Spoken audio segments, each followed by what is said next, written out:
quickly moving on then and talking about one more earnings, and this is one stock which is reeling under pressure. We have Mr. Manish Dugar, the CFO at Mphasis, joining us on the show. Manish, Q2 was a bit of a sluggish quarter, right? Do you want to call out any specific client issue or verticals that impacted the numbers in the quarter gone by? In the last quarter earnings, we had actually called out that we are expecting headwinds from our mortgage business. And I guess more or less in line with what we had guided. And macro uncertainties anyway continue to play an impact. The one surprise that we had when versus when we had given the earnings guidance last quarter was the furlough, which typically happens in the third quarter, but this time it actually came in second quarter itself for a specific customer. So I think a combination of unplanned, unexpected furlough and the headwind in mortgage business were the two reasons for the growth being slow. Taken, but what about the second half of the year? Are you expecting that furloughs will continue to be high in Q3 as well, or at least towards the end of the year you see a pickup in the growth going forward? So there are two parts to the question. One is the growth and the second is furlough. So typically furlough is a quarter three phenomena, quarter three fiscal year, which is October, November, December. We expect the furlough to continue in the October, December quarter, probably a bit more than what we saw in July, August, September. From a growth perspective, furlough, continued impact and continued headwind in mortgage business and the uncertain macros are, I think, key drivers of what to expect on a otherwise anyways a seasonally weak quarter three. Oh, well, yeah, so Q3 is seasonally weak, but talking about your margins, you've at least maintained your guidance at 15.25 to 17%. But is it fair to say that it will be towards the lower end of the range and not really in the 16-17% band? It should expand, but will it get to 16 or, will it be closer to the lower end? I think that as we go forward, the, quarter execution will tell us. You would see our numbers, on operating metric, almost everything moved positive. We had increase in our offshore revenues, even though towards the end of the quarter, but our exit utilization rates improved significantly.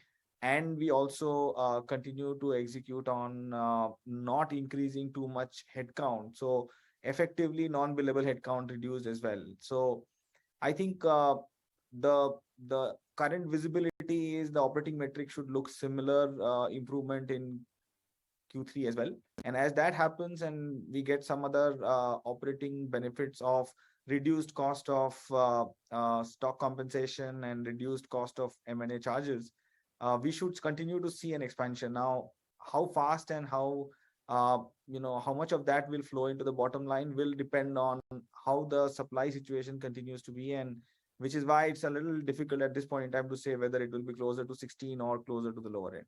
But it will be higher than the lower end of the range for sure.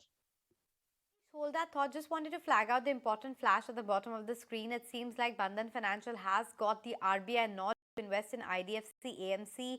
Let's pull up the intraday chart of IDFC Limited, IDFC First Bank, as well as these counters, because that will tell you if there is a reaction as well. This was widely anticipated that the approval should come through, and that's finally out of the woods now. So it does seem like that the RBI nod has been received for the investment in the Bandhan Financial bit as well. So those are the stock reactions coming for you. But Manish, coming back to our conversation, well, mortgage business, as you highlighted, is seeing a lot of headwinds, right? And this interest rate upcycle is likely to persist. When do you see it returning to growth path? How do you see the next 12 to 18 months pan out for this business? Mortgage business does not get impacted by the macro situation in Europe particularly. However, as we have mentioned earlier, mortgage business was kind of, we created a natural hedge in mortgage business by bringing in counter-cyclical revenues. Given that the speed at which the interest rate moved, the volume drop that happened on the origination side was faster than the compensatory volume increase on the home equities and on the non-origination side. And that is why there is a gap between how much drop happened on the origination versus how much of that got compensated. Uh, and we expect that moderation in our revenues to continue happening in Q3 as well. We had expected a certain level of impact of mortgage business when we began quarter two, and what we realized, given the steep increase in the interest rates that was done by Fed, that the impact was higher. And as we speak, we expect that impact to continue in quarter three as well.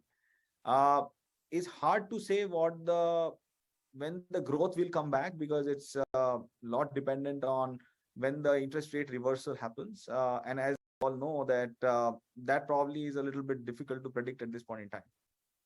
Okay, Manish, we let you go on that note. Thank you so much for joining us. So, a bit of a subdued commentary coming in, talking about how Q3 is going to be impacted by not only extended seasonal furloughs, but the mortgage business continues to see a lot of headwinds, and that's the reason that stock is down 5%.